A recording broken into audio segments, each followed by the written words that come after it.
नमस्कार। जैसा कि पिछले वीडियो में वर्णित किया गया, श्री अरविंद बड़ौदा की 700 रुपये मासिक की शासकीय नौकरी छोड़कर मात्र 150 रुपये मासिक पर नेशनल कॉलेज कोलकाता में पूर्णतः शिक्षक होकर कोलकाता पहुंच गए। यह घटना भी अपने आप में अद्भुत है। थाना महाराष्ट्र में मजिस्ट्रेट रहे श्री चारुचंद्र दत्त श्री अरविंद के गुप्त सहयोगियों में से एक थे। उनके घर पर एक दिन श्री अरविंद की राजा सुबोध मलिक नामक एक धनवान देशभक्त बंगाली से भेंट हुई। श्री मलिक जानते थे कि श्री अरविंद अंग्रेजी शिक्षा पद्धति के मुखर आलोचक हैं। उन्होंने सुझाव दिया कि श्री अरविंद उनके दान से खुले नए नेशनल कॉलेज में प्रिंसिपल बनकर राष्ट्रीय शिक्षा के अपने नए प्रयोग का प्रारंभ करें। श्री अरविंद ने सहर्ष यह प्रस्ताव स्वीकार कर लिया, क्योंकि इससे जहां एक ओर तो राष्ट्रीय शिक्षा संबंधी अपने विचारों को मूर्त रूप देने का अवसर उन्हें मिल रहा था, वहीं दूसरी ओर राजनीति में खुलकर भाग लेने तथा क्रांतिकारी संगठन को बल देने की स्वतंत्रता भी मिल रही थी। उन दिनों बंग भंग विरोधी आंदोलन भी चरम पर था।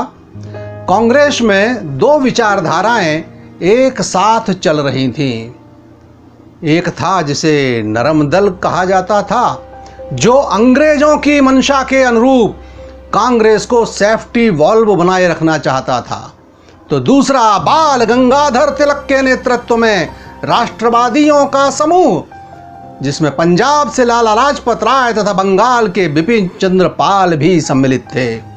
लाल बाल पाल के नाम से मशहूर यह तिकड़ी उन दिनों देश प्रेमियों के मनोमस्तिष्क पर छाई हुई थी। श्री अरविंद भी कोलकाता में बिपिन चंद्र पाल के साथ खुलकर जुड़ गए। आईसीएस के वैभव भरे पद को ठुकरा चुके अरविंद के लिए धन का तो कोई मतलब था ही नहीं। वे तो मां भारती की आराधना को ही अपना जीवन लक्ष्य बना चुके थे।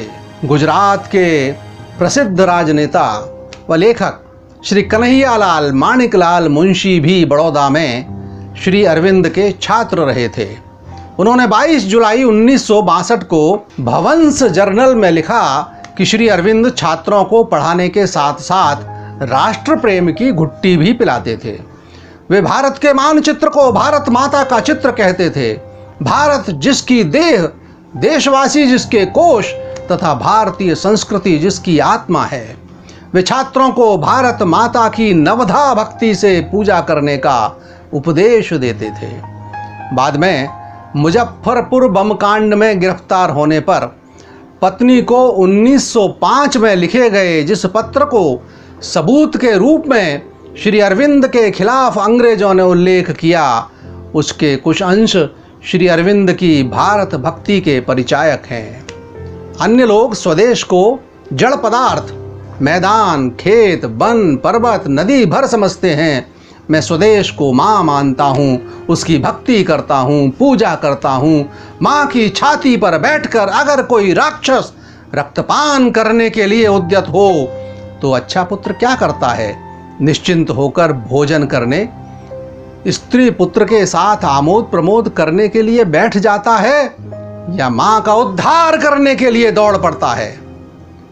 तो ऐसे श्री अरविंद को कम वेतन पर जातीय शिक्षा परिषद द्वारा संचालित नेशनल कॉलेज का प्रिंसिपल बनने में कोई संकोच या आपत्ति नहीं हुई। यह अलग बात है कि वही नेशनल कॉलेज आज जाधवपुर यूनिवर्सिटी के नाम से कुख्यात है।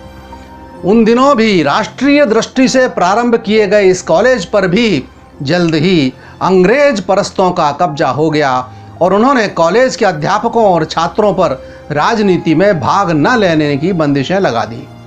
तो श्री अरविंद भी श्री बिपिन चंद्र पाल प्रवर्तित वंदे मातरम समाचार पत्र में लेखन व संपादन हेतु अधिक समय देने लगे। ऐसे में 27 जून 1907 को वंदे मातरम समाचार पत्र में इंडिया फॉर इंडियंस शीर्षक से एक पाठक का पत्र प्रकाशित हुआ। बस फिर क्या था, 16 अगस्त को उनका गिरफ्तारी वारंट निकला और 19 अगस्त को उन्होंने स्वयं को गिरफ्तारी के लिए पुलिस के समक्ष प्रस्तुत कर दिया। बंगाल ही नहीं, पूरे देश में इसकी तीखी प्रतिक्रिया हुई। इंडियन पैट्रियट, मद्रास स्टैंडर्ड आदि समाचार पत्रों ने अग्रलेख लिखे। सरकार मुकदमे के दौरान यह सिद्ध नहीं कर सकी कि उस पत्र के लेखक श्री अरविंद थे और इनकी रिहाई हो गई। उनके स्वागत में न केवल आम जन उमड़े, बल्कि गुरुदेव रविंद्रनाथ टैगोर ने तो एक भावुकतापूर्ण लंबी कविता ही लिख दी, जिसके कुछ अंशों का अनुवाद इस प्रकार है। हे श्री अरविंद, रविंद्र का नमस्कार स्वीकार करो। हे देशबंधु, तुम देशात्मा की वाणी मूर्ति हो। तुम्हें न सम्मान की चाह है, न धन की, न किसी की। तुम्हारे हाथ में दुख का दारुण दीप ध्रुव तारे के सदृश देश में व्याप्त अंधकार को विदीर्ण कर रहा है। तुम्हारी जय हो, विजय हो। आइए उस समय की कांग्रेस की स्थिति पर भी नजर डालते हैं। 1906 के कोलकाता अधिवेशन में यह तय हो गया था कि अगला अधिवेशन नागपुर में होगा, किंतु नरम पंथियों को लगा कि राष्ट्रवाद के गढ़ महाराष्ट्र में वे कमजोर पड़ जाएंगे। अतः अखिल भारतीय कांग्रेस कार्य समिति की मुंबई बैठक में स्थान परिवर्तन का प्रस्ताव पास कर सूरत में अधिवेशन करना तय हुआ। नरमपंथियों ने जैसा सोचा था वैसा ही हुआ और 1100 राष्ट्रवादियों की तुलना में अंग्रेज परस्त नरम दल के 1300 प्रतिनिधि वहां पहुंचे। 26 दिसंबर 1907 को अधिवेशन शुरू हुआ। लोकमान्य तिलक और लाला लाजपत राय ने एकता बनाए रखने का भरपूर प्रयास किया, किंतु झगड़ा इतना बढ़ा कि अधिवेशन शुरू होते ही समाप्त हो गया। हुआ कुछ यूं कि जब तिलक जी ने अपनी कोई बात कहने का प्रयास किया तो सभापति डॉक्टर रास बिहारी घोष ने इसकी अनुमति नहीं दी। इतना ही नहीं तो कुछ गुजराती नौजवानों ने उन पर प्रहार करने के लिए कुर्सियां उठा ली। भला तिलक जी पर कुर्सियां उठ जाएं, यह भला मराठा अस्मिता को कहां सहन होता। लोगों ने एक चीज हवा में उछलते देखी। वह था लाल चमड़े का बना, मुड़े हुए नुकीले मुंह वाला एक मराठी जूता, जिसके तले में कीलें भी जड़ी हुई थीं। एक नौजवान द्वारा फेंका गया यह जूता सीधे सुरेंद्र नाथ के गाल पर आघात करता हुआ फिरोज शाह मेहता के बगल से किसी उल्का की तरह निकल गया। अनेक मराठा नौजवान मंच पर भी दौड़ आए। उसके बाद कहाँ का अधिवेशन और कहाँ की कांग्रेस। 28 दिसंबर को दोनों दलों की अलग अलग सभाएं हुई। सूरत कांग्रेस तो भंग हो गई, किंतु उसने इतिहास बना दिया। नरम पंथ कांग्रेस का केवल शरीर रह गया, जबकि आत्मा संगठन के बाहर राष्ट्रवादियों के साथ रही और अंततः 1916 आते आते देश की राजनीतिक शक्ति वे ही बन गए। सूरत कांग्रेस भंग होने के बाद निराश मनस्थिति में श्री अरविंद अपनी पुरानी कर्मभूमि बड़ौदा पहुँचे, जहाँ एक नया अनुभव उनकी प्रतीक्षा कर रहा था। छोटे भाई वारींद्र ने उनकी इच्छा जानकर ग्वालियर से एक महाराष्ट्रियन योगी श्री विष्णु भास्कर लेले को उनके एक शिष्य के माध्यम से बड़ौदा बुलवाया और सरदार मजूमदार के बाड़े में सबसे ऊपर की मंजिल के कक्ष में श्री अरविंद की योग साधना प्रारंभ हुई। 3 दिन में ही उनका मन एक शाश्वत शांति से ओतप्रोत हो गया।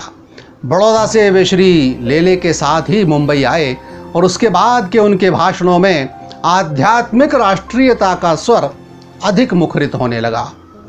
कोलकाता लौटकर श्री अरविंद के तीनों रूप एक साथ चलने लगे। राजनेता, क्रांतिकारियों के मार्गदर्शक और आध्यात्मिक साधक। श्री लेले एक बार फिर अपने इस अद्वितीय शिष्य से कोलकाता में मिले और यह जानकर हतप्रभ हो गए कि वे बम और साधना एक साथ चलाना चाहते हैं और उन्होंने उन्हें अपने शिष्यत्व से मुक्त कर दिया। श्री अरविंद ने लिखा कि उन्होंने अपने अंतस्क्री प्रेरणा से मुझे मेरे अंतर्यामी परमेश्वर के सुपुर्द कर दिया और मुझे उन्हीं की इच्छा अनुसार कार्य करने का उपदेश दिया। श्री अरविंद जिस बम कांड में संलिप्तता के आधार पर 4 मई 1908 को बंदी बनाकर अलीपुर जेल के एकांत कक्ष में 5 मई 1909 तक रखे गए, उसकी गाथा तो देश में सर्वज्ञात है। फिर भी एक बार उसे पुनः याद कर लेते हैं।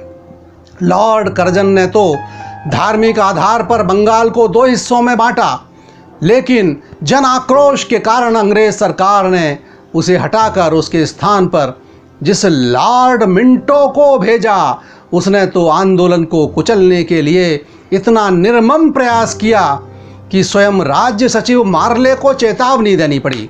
कुछ उदाहरण देखिए। संध्या के संपादक ब्रह्म बांधव उपाध्याय को देशद्रोह के अपराध में बंदी बनाया गया और उन्हें बाद में कैंपबेल अस्पताल ले जाकर उनकी जान ही ले ली गई। छोटे से बालक सुशील सेन को वंदे मातरम कहने के अपराध में अदालत में कोड़ों से निर्ममता से पीटने का आदेश दिया गया। क्रांतिकारियों को यह कहां सहन हो सकता था? अतः उन्होंने मुजफ्फरपुर के अत्याचारी जिला जज किंग्सफोर्ड को मारने का निश्चय किया। 10 अप्रैल 1908 को उसकी बग्घी पर बम फेंका गया, किंतु दुर्भाग्य से उसमें किंग्सफोर्ड नहीं था। उसके स्थान पर 2 अंग्रेज महिलाएं मारी गईं। जहां नरमपंथी कांग्रेसियों ने इस घटना की कटु भर्त्सना की, वहीं राष्ट्रवादियों ने इसकी निंदा तो की, किंतु साथ ही इसे सरकारी नीतियों के कारण उपजा जनाक्रोश बताया।